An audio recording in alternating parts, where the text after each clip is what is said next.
Oi, pessoal, tudo bem? Então, estamos aqui inaugurando as nossas aulas online, tá bom? Então, nesse período aí, que as aulas ainda não voltaram, para a gente não esfriar, para a gente não perder, né, o conteúdo que nós já estudamos, nós vamos trabalhar com as aulinhas online, tá bom? Tô com saudade de vocês, espero que a gente volte logo, que tudo se normalize logo, né? Então, a gente começou esse ano trabalhando com os artigos de opinião, tá? Lembra lá que a gente leu e estudou os artigos de opinião? Então, o artigo de opinião é um gênero textual em que se expõe uma opinião, tem uma tese, né? Que é a opinião do articulista, que é o autor do texto, e ele possui tipos de argumento. Lembram lá dos tipos de argumento? Então, tinha o argumento de autoridade, que é quando uma pessoa especialista no assunto vem e dá uma entrevista ou fala algo e essa fala é reportada no artigo de opinião com aspas, né, para respeitar a fala da pessoa. Causa e consequência, quando o articulista apresenta a causa e a consequência de algo, tá? Por exemplo, vamos supor um artigo de opinião que fale sobre trânsito, né? Por exemplo, a causa de se passar um sinal vermelho, a consequência pode ser um acidente grave de trânsito, né? Então, causa e consequência. Exemplificação, quando você dá um exemplo, tá bom? Então, vamos falar, por exemplo, um artigo que fale sobre tabagismo, né, sobre o cigarro. Aí o autor, o articulista, ele quer usar um exemplo. Então, uma pessoa que começou a fumar aos 16 anos e que fumou durante 20 anos, né, e ele vai dando o exemplo, mostrando o exemplo para incorporar ali no texto dele, né, no artigo de opinião, e trazer o quê?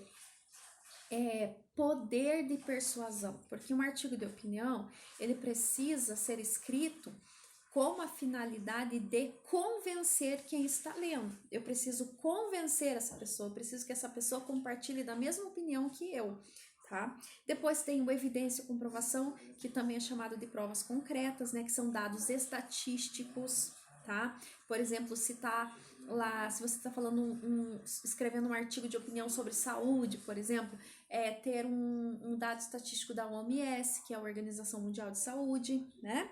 E princípio é um tipo de argumento que você parte de princípios que nós temos. Por exemplo, se você vai escrever um artigo de opinião sobre pessoas que moram na rua, é um princípio, todos têm direito a um lar, né? E aí eu uso esse princípio, esse argumento, tá? Então, os argumentos são super importantes em textos, nos artigos de opinião, tá? E a gente também viu a coesão e a coerência. Então, lembra que a gente fez vários exercícios, né?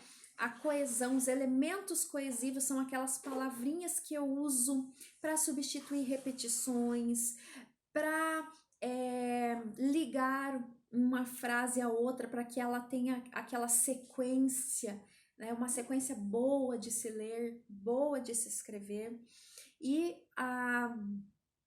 a coerência, que é o sentido, né? E aí a gente fez aquele exercício com aquele texto bem complicadinho, que só tinham verbos, né? E vocês tiveram que escrever, dar coesão e coerência àquele texto, né? Depois a gente.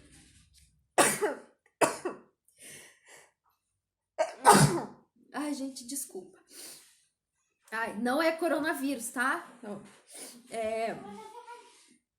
Aí a gente fez também os exercícios do imperativo.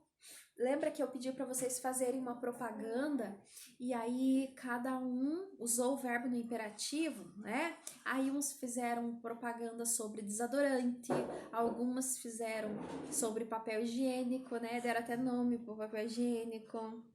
teve alguns que fizeram sobre cachorrinhos, doações, né? Então vocês lembram, verbo no imperativo, aquele verbo que dá ordem, que expressa ordem, um pedido também, tá?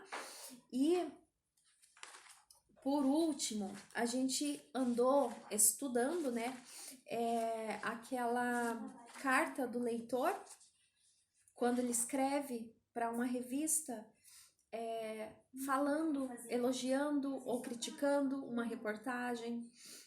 Hoje é muito comum na internet, né, nos sites de revistas, às vezes tem esse campo aberto lá com comentários, e aí a pessoa vai lá e comenta, né?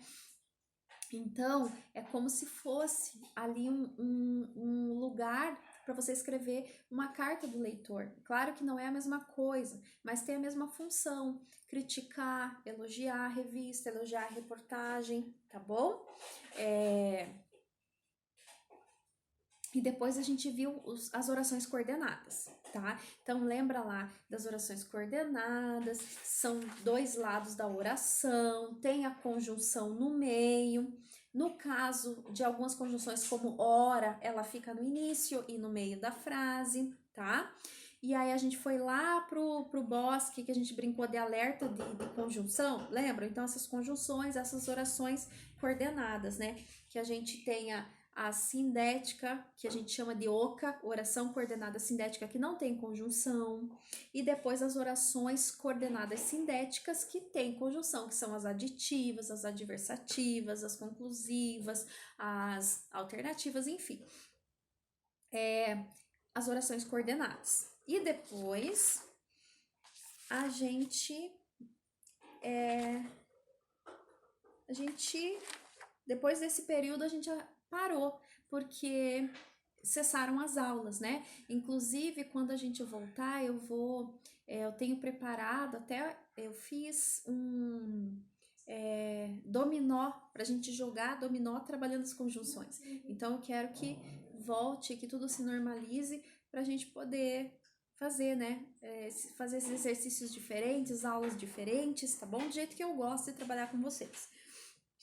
Muito bem, então hoje eu quero que vocês peguem a apostila lá na página 55 e nós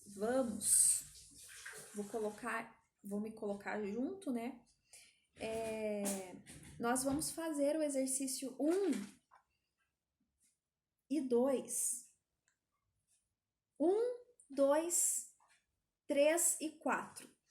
Quero que vocês resolvam esse exercício como tarefinha de casa, tá bom? E aí a gente vai corrigir esses exercícios na próxima aulinha, beleza? E para encerrar nossa aulinha de hoje, eu quero pedir a vocês que não esqueçam, tá? Então aqui eu tenho o meu livro, José de Alencar, o Guarani. Não esqueçam de ler esse livro, aproveitem esse tempo que vocês estão em casa, coloquem a leitura em dia, porque assim que voltar às aulas, vai acontecer a VP desse livro, tá? Que agora não é VP, agora é VE, né? Verificação escolar. Então, não esqueçam, leiam o livro, tá? Apesar da linguagem ser um pouquinho antiga, né? Do Brasil, lá de 1840 e poucos, não é uma linguagem... não é uma linguagem que não fica claro, assim.